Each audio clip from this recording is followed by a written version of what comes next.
তো গাইস চলো তোমাদেরকে, আমরা তো হোটেলে চলে এসেছি, আমরা চলো তোমাদেরকে হোটেলটা দেখাই, মানে রুম গুলো দেখাই কেমন। আসুন, এই হলো আমাদের ছোট্টখাট্ট একটা রুম।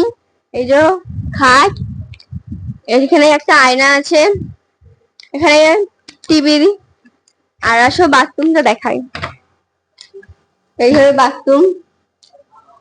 বাথরুমটা খুবই পরিষ্কার পরিচ্ছন্ন আছে, আর রুমটাও খুব মানে ছোটর মধ্যে খুবই পরিষ্কার পরিচ্ছন্ন আছে। চলো এবার, এটা হলো মা বা মানে বড়রা যারা আছে তাদের রুম। এবার চলো আমাদের মানে ভাই বোনদের রুম গুলো তোমাদের দেখাই। আসো চলো এবার আমাদের রুম গুলো দেখাই। এই হলো আমাদের রুম, সেই একই রকমই রুম। এই যে বেড, ওইখানে একটা আয়না, ওখানে ভাত রান্না হয়ে গেছে, সেই ভাতের হাঁড়িটা রেখেছে। আসো এবার বাথরুমটা দেখাই। এই হলো বাথরুম। বাথরুম পরিষ্কার পরিচ্ছন্ন একদম ছোটর মধ্যে। এবার চলো যেখানে রান্না হচ্ছে সেই রান্নাঘরের মধ্যে মানে আমরা নেমে পড়েছি এই যে সমুদ্রে, দেখো ঢেউ দিচ্ছে।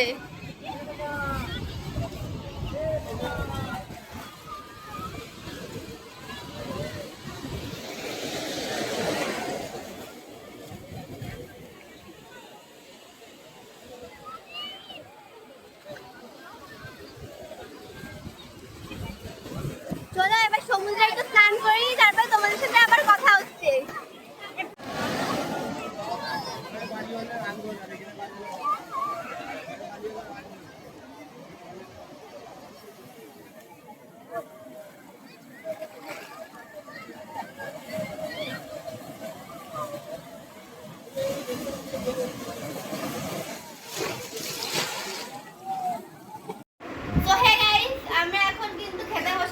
আজকে আমাদের খাবার মেনু হলো হচ্ছে ইলিশ মাছ ভাজা আর হলো সর্ষে ইলিশ। এই যে আমার হাফ খাওয়া হয়ে গেছে, আমি হচ্ছে মাছ ভাজা দিয়ে খাওয়া হয়ে গেছে, এখন আমি তরকারি দিয়ে খাচ্ছি। এখন আমার হট করে মনে পড়ে গেল যে ভিডিওটা করা হয়নি, তাই করলাম। তো চলো খেয়ে দিই, তারপর তোমাদের সাথে কথা হচ্ছে। তো গাইজ আমরা কিন্তু এখন চলে এসেছি দীঘার পাড়ে, সন্ধ্যাবেলায় সমুদ্রের পাড়ে চলে এসেছি। তো চলো সমুদ্রের পাড়ে কি কি করছি তোমাদের সাথে শেয়ার করবো।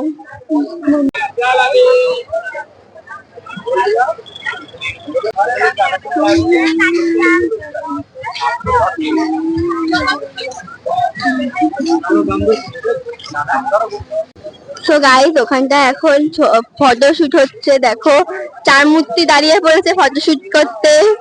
এই যে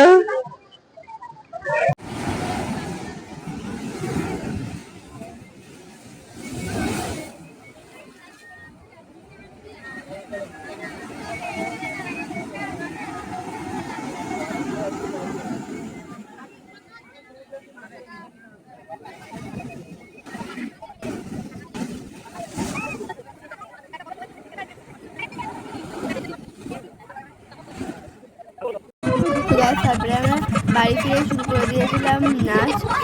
তো চলো আবার পরে তোমাদের সাথে কথা হচ্ছে।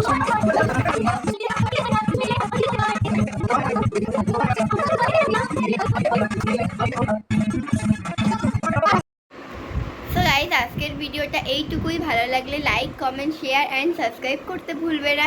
এরপরে দীঘার আরও ভিডিও আসবে, তোমরা দেখতে থাকো। তো বাই।